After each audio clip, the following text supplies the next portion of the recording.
Wow, it's bright. No wonder he was hiding over there. So how many of you want more intimacy in your relationships? Physical, emotional? How many of you don't? Okay, this is for the group that does. So my talk is intimacy doesn't start in the bedroom. I've already been introduced to the good parts of me, but I didn't start out to be an intimacy coach. I actually started out as a commercial fisherman in Alaska.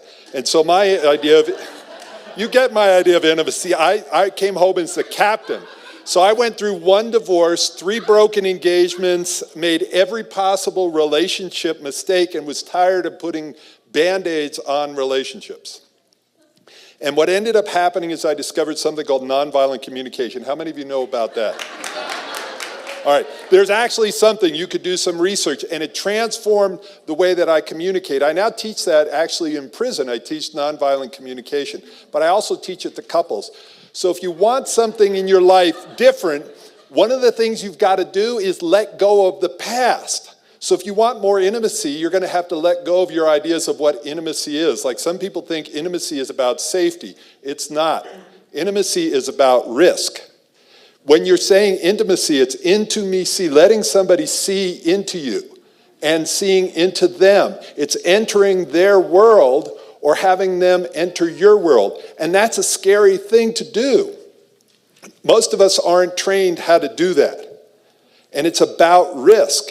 And so what I'm going to do is wait for the next slide. I'm talking faster than I thought.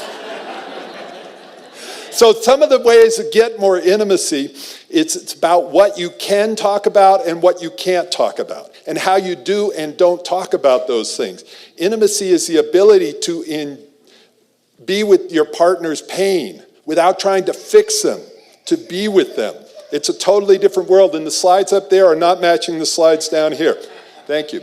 So the quality of your intimacy is based on the quality of your communication. And when your communication falls apart, so does your intimacy, and so does your relationship. And one of the things nonviolent communication taught me is that almost all communication, especially emotional, is either an act of love, you've got something to give, or it's a cry for help. And you look at most conflicts, when I work with conflicts, what's happening is either both people are trying to give and nobody's receiving, or both are trying to receive and nobody's giving. And I'm going to tell you a short story. A friend of mine who used to be married had a conversation about money with her ex-husband.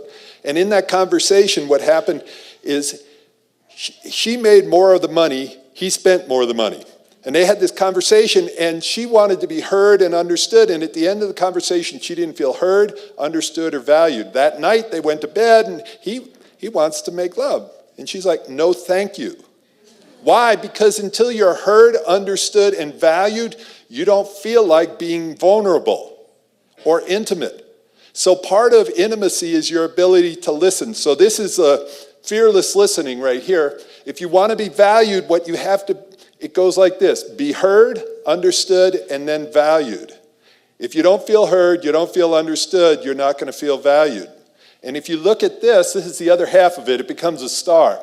Conscious communication. This is communicating compassionately and courageously. Start by being conscious. And one of the things of consciousness is other people are not going to hear you the way that you want to be heard. So you put it all together, you got this. So consciousness, compassion, and courage. And if you look at that, almost any upset you've had in a relationship, one of those pieces was missing. So it's kind of nice to have a model where you can put it all together and look at it. Now, if you want to make a change in your life, first, awareness. Aware that you want to be able to make a change. Number 2 is understanding. Number 3 is agreement. Number 4 is action. So what I want you to think about is intimacy is a skill that you can learn. It's a muscle that you can build. It is about risk. It's not about safety. And until nothing changes in your relationship until somebody gets vulnerable. And it has an impact. Your vulnerability will transform your relationship. So here are some steps. Create magical moments with your lover. Learn new communication skills. Practice them. Build your muscle. The same way you go to the gym for anything else, build your intimacy muscle.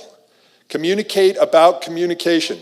So this is the end. There's some videos I put up there free at magicrelationship.net. Just put your name and email in. Study it. Make it an art form. Intimacy is something you can learn. Thank you very much.